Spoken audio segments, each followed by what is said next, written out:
신동댕동 신동입니다. 요새 M4 아이패드 프로 쓰면서 제일 좋은 게 뭐냐고 주변에서 계속 물어보더라고. 그럼 내가 생각을 해봤지. OLED 패널? 아이 뭐 좋죠. 특히 아이패드는 잘 때 침대에서 쓰는 경우가 많잖아요. 다크 모드로 두고 쓰면 눈도 덜 피곤하고 빛도 뭔가 덜 새어나오는 느낌이 들어서 화질도 확실히 깨끗해진 게 체감이 되더라고요. 그런데 첫 번째로 꼽으라면 사실 이건 아니지. M4 칩? 좋아진 건 확실합니다. 딱히 체감을 할 수 있는 경우가 많지는 않아서 엄청나게 좋아졌구나 이런 생각이 드는 건지 뭐 이게 체감이 되는, 그래서 이것도 첫 번째 장점은 아니고요. 제가 꼽은 첫 번째로 만족스러운 기능은 바로바로 나노 텍스처 글래스 되겠습니다. 이번에 M4 아이패드 프로에 처음으로 적용이 되었죠. 정확하게 이야기하면 M4 아이패드 프로에 적용이 되었다고 하기는 그렇고 1테라 이상의 M4 아이패드 프로에 적용을 할 수 있다고 이야기해야 아무래도 여러분 오해가 없을 것 같은데, 저는 애플의 나노 텍스처 글래스가 어떤지 미리 경험해 볼 수 있었던 게 프로 디스플레이 XDR 옵션에 있어서 지금 사용 중인 모니터가 나노 텍스처 글래스거든요. 그래서 이게 프로 디스플레이 XDR은 옵션이 140만 원 정도 차이가 나는데 아이패드 프로는 15만 원밖에 차이가 안 나. 밖에라고 하는 게 맞나? 프로 디스플레이 XDR을 써본 입장에서 이게 얼마나 보기에 편한지, 그리고 품질이 좋은지 잘 알고 있기 때문에 이걸 선택을 안 할 이유가 없었던 겁니다. 제가 구입한 건 나노 텍스처 글래스인데 비교를 위해서 빌린 기본 글라스 버전과 나란히 두고 이게 어떤 의미가 있고 진짜 쓸만한 건지 설명을 해드리겠습니다.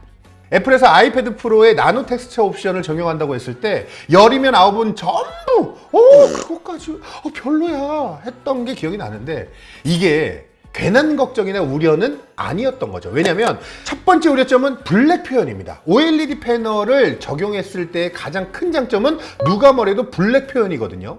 블랙을 아예 백라이트를 사용하지 않고 불을 꺼버리는 식으로 표현할 수 있는 게 OLED의 특징이다 보니까 OLED 패널에서 블랙은 색상이라고 보는 것보다 그냥 어둠이라고 보는 게 더 맞는 거죠. 그런데 빛 반사를 억제하기 위한 코팅을 한다는 것이 결국은 빛의 난반사를 만드는 거잖아요. 이건 주변의 빛이 난반사되어 블랙에 영향을 주기 때문에 흔히 말하는 대로 블랙이 좀 떠 보이는 듯 보이게 되는 거잖아요. OLED 패널의 가장 큰 장점이었던 부분과 정반대되는 변화이기 때문에 이에 대한 거부감이 있을 수밖에 없는 게 당연했던 거죠.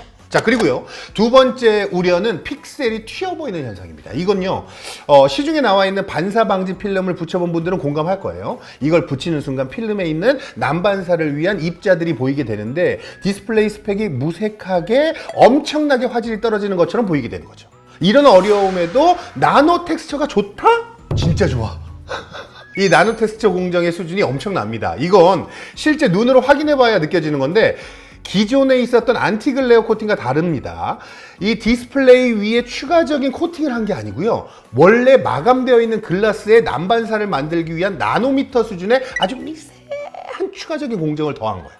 그렇게 해서 깎아내서 이렇게 만들다 보니까 디스플레이가 글래시 최상단에 떠 있는 느낌이 그대로 느껴지고 난반사를 제어하는데도 훨씬 더 효과적이게 된 거지. 장점이라고 한다면 애플에서 자신 있게 이야기한 대로 정확한 컬러 표현이 중요한 워크플로우에 적합하다고 합니다. 같은 컨텐츠를 나란히 열어놓고 본다고 가정했을 때 1차적으로 기본 글래스가 대비가 더 뚜렷하고 컬러 표현도 선명한 느낌이 드는 건 맞습니다. 하지만 우리가 너무 당연해서 느끼지도 못하는 부분이 있는데 아이패드 블랙 부분을 보면요, 꼭 빛이 아니더라도 항상 거울처럼 반사되는 부분이 있습니다. 만약에 광원이 있는 경우라면 말할 것도 없이 아예 하얗게 떠버리는 구역이 존재하고요. 그래서 기본 글래스는 더 나은 대비와 컬러 표현이 가능한 것이 맞지만 이걸 제대로 볼 수 없는 조건이 너무나 많다는 데 문제가 있는 거죠. 자, 반면 나노 텍스처 글래스의 경우는요, 블랙이 좀 떠 보이고 컬러 표현이 살짝 더 채도가 낮은 듯 표현이 되지만 우리에게 필요한 것이 더 예쁜 컬러가 아니라 더 정확한 컬러라고 한다면 이건 나노 텍스처를 통해서 보는 것이 더 쉬운 방법이라는 거죠.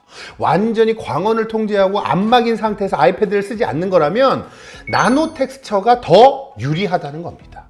그리고 여기에는 애플의 나노 텍스처 퀄리티가 너무 높은 것도 큰 역할을 합니다. 아예 대놓고 조명을 나란히 비춰봤을 때 이렇게 강한 빛을 어떻게 이 정도로 난반사시키면서 반사를 줄일 수 있나 싶어서 좀 신기하기도 하고, 또 그러면서 어떻게 입자가 보이지 않고 매끈하게 보이는지도 신기할 정도죠.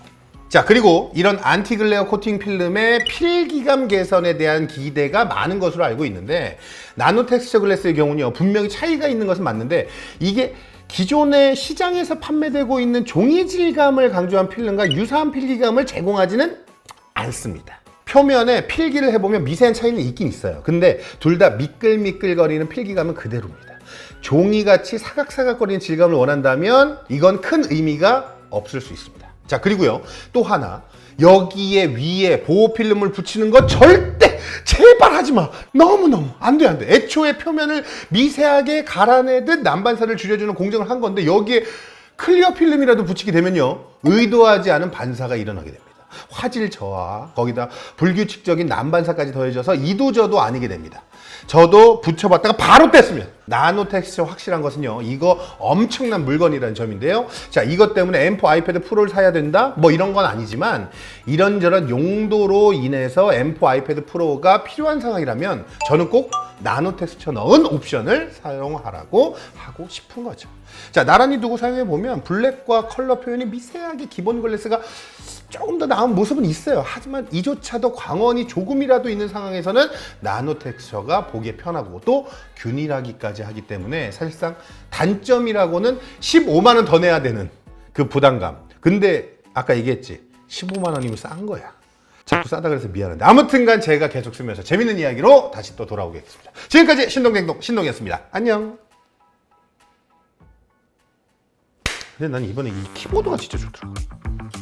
네, 이게 너무 좋아졌어. 이게 너무 넓어지니까 너무 좋아.